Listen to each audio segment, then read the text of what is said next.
আসসালামু আলাইকুম আপুরা ভাইয়ারা, welcome back to my channel. আশা করি তোমরা সবাই অনেক ভালো আছো। আমিও আলহামদুলিল্লাহ অনেক ভালো আছি। তো আজকে তো শুক্রবার। শুক্রবার মানে আমার কাছে স্লো মর্নিং, দেরি করে ঘুম থেকে ওঠা, আরাম আয়েশ করে সকালের নাস্তা করা এবং তারপরে আমার পছন্দের একটা বই আর এক কাপ চা। এই তো। তো আজকে শুক্রবারটাও কিন্তু আমি এভাবেই শুরু করলাম।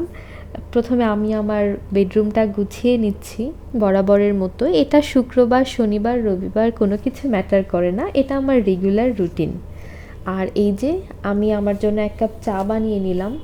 সকালে নর্মালি আমি এই চাটাই খেয়ে থাকি। এই চাটার রেসিপি আমি তোমাদেরকে কোনো একটা দিন দিব।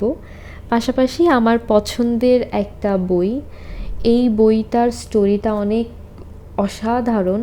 তো আমি এর আগে পড়েছিলাম, ইউনিভার্সিটি লাইফেও একবার পড়েছিলাম, আবার মনে হলো গল্পটা পড়ি, তো আবার পড়ে একটু দেখি। তো এভাবেই শুরু হয় আমার শুক্রবারের দিনটা।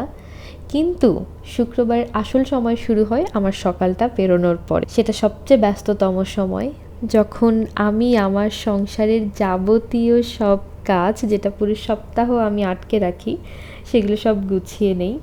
তো এই যে আমি প্রথমে সকালে নাস্তার জন্য রুটি ভেজে নিচ্ছি। রুটি আমার আগে থেকেই বানানো থাকে, সেটা আমি জাস্ট একটু ভেজে নিই। আর এই তো ডিম পোস্ট। আজকে কেন যেন আমার খুব সুজির হালুয়া খেতে ইচ্ছা করছিল। তো সুজির হালুয়া নর্মালি যেভাবে সবাই করে থাকে, আমার আম্মুও করে, সেটা হচ্ছে দুধ দিয়ে পায়েসের যে একটা টেক্সচার হয় ওরকম। কিন্তু আমার কাছে আবার সুজির এই এই রেসিপিটা খুব পছন্দ, খুব বেশ আঠালো আঠালো লেগে লেগে থাকে। তো আমি ভাবলাম আজকে এইভাবে একটু সুজি, রুটি আর ডিম পোস্ট হয়ে যায়। আজকে সকালে নাস্তা করছি আমি একা একাই। তো শুক্রবার মানে আসলে যতক্ষণ আমি বাসায় থাকি আমার জন্য অনেক ব্যস্ততম একটা সময়। যাবতীয় সংসারে যা কাজ থাকে, ঘরটা সুন্দর করে ডিপ ক্লিন করা, ফার্নিচারগুলো ডিপ ক্লিন করা। আমরা যতই হেল্পিং হ্যান্ড আমাদের কাছে রাখি না কেন, তাদের উপর আমরা 100% ডিপেন্ডেন্ট তো হতে পারি না, কারণ এটা আমার সংসার। আমার সংসারের প্রত্যেকটা জিনিসকে আমি যতটা যত্ন করে গুছাবো, পরিষ্কার করব, এটা তো অন্য কেউ করবে না। শুধু আমি হেল্পিং হ্যান্ডের কথা বলছি কেন, আমার সংসারের বাইরে যে কোনো মানুষ থাকুক, সেও কিন্তু করবে না। তো এই তো আজকে আমি প্রথমে আমার এই যে মানে কি বলবো এটাকে, পিসি টেবিল বা ডেস্ক টেবিল যেটা আছে, এই ডেস্কটাকে আমি সুন্দর করে ক্লিন করে নিচ্ছি। মাঝে মাঝে আমি যেটা করি, ডেকোরেশনে কিছুটা চেঞ্জ করি। তো আজকে ভেবেছি যে সংসারের সব কাজ, রান্না বান্না সব গোছগাছ করে একটু বের হব। অনেক দিন বেরোনো হয় না। বাট আমার অভ্যাস কিন্তু যে আমরা ছুটির যে কোনো একটা দিন, শুক্রবার অথবা শনিবারে, আমরা দুজন ঘুরতে বের হই একদম সকাল থেকে। সকালবেলা গিয়ে বাহিরে নাস্তা করব, দুপুরে আমি লাঞ্চটাও বাহিরে করে একদম সন্ধ্যার আগে বাসায় পৌঁছে যাই। তো কয়েকদিন আসলে খুব ব্যস্ত ছিলাম, ঈদের অনেক প্রেশার গিয়েছে কাজের জায়গাতে।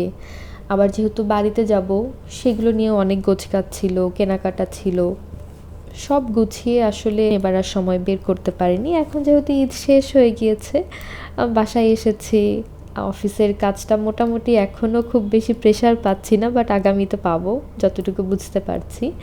তো আজকে ভাবলাম দুজন মিলে একটু ঘুরে টুরে আসি। এই তো, এই জায়গাটা আমাদের দুজনের অনেক কাজ চলে। আমাদের সংসার জীবনের শুরু থেকেই দেখা যেত যে যে কোনো পড়াশোনা হোক বা যে কোনো কাজ হোক, আমাদের এই ডেস্ক টেবিলটা অনেক কিছু সাক্ষী। আজকে একটু ঘুরতে বের হয়েছিলাম, গিয়েছিলাম ঢাকা ইউনিভার্সিটিতে কিছু গাছ কিনতে।